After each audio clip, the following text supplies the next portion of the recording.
मी doctor Avinash Vachasundar ENT surgeon.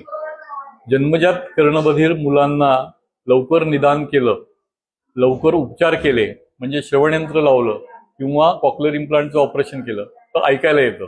पण ऐकायला आल्यानंतर ऐकायचं कसं आणि बोलायचं कसं हे शिक्षण त्यांना द्यायला लागतं. हे शिक्षण 6 वर्षे वयापर्यंतच देता येतं. त्याचं कारण असं आहे की मानवी मेंदू 6 वर्षे वयापर्यंतच ऐकायचं कसं आणि बोलायचं कसं हे शिकतो. जर 6 वर्ष निघून गेली तर त्याच्यानंतर या मुलांना कायमचं मूकबधीर, कर्णबधीर असंच राहावं लागतं.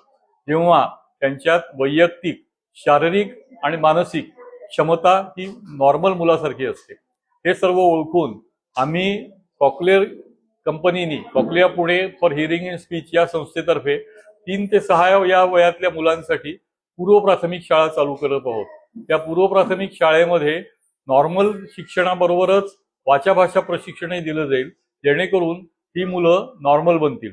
या सर्व मुलांना त्यांच्या तपासण्या होऊन एकतर श्रवणयंत्र लावलेलं असतं किंवा कॉक्लिअर इम्प्लांटचं ऑपरेशन झालेलं असतं. या सर्व मुलांना प्रशिक्षित शिक्षकांच्या तर्फे, की ज्यांचा रिहॅबिलिटेशन काउन्सिल ऑफ इंडिया तर्फे. मी रक्षा देशपांडे, संचालिका स्वरनाथ. आपण अहिल्यानगरमध्ये हे पूर्व प्राथमिक कार्यक्रम चालू केलेला आहे. हा पूर्णपणे मोफत आहे. माझं अहिल्यानगरच्या आसपास ग्रामीण विभागातील सगळ्या पालकांना आव्हान आहे की त्यांनी याचा जरूर लाभ घ्यावा. ह्याचा पत्ता आहे SR वाघ यांचा बंगला, plot number 35, Madhuban colony, Sapkal हॉस्पिटलच्या मागे, सहकार नगर, सावेडी, अहिल्यानगर. त्यांना विनंती आहे की आपण या पूर्व प्राथमिक शाळेचा लाभ घ्यावा, जेणेकरून आपलं कर्णबधिर मूल हे 6 वर्ष पूर्ण झाल्यानंतर सर्वसामान्य शाळेमध्ये समावेशित होऊ शकेल.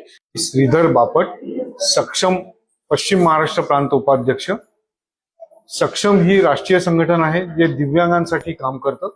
डॉक्टर वाचासुंदर सरांनी 350च्या वर ऑपरेशन कॉक्लियाचे केली आहेत सक्सेसफुली. तर त्यांना आम्ही विनंती केली की नगरला तुम्ही अशी शाळा कर्णबधिर मुलांसाठी सुरू करा की ज्यातनं ते मूल नंतर बोलायला लागेल.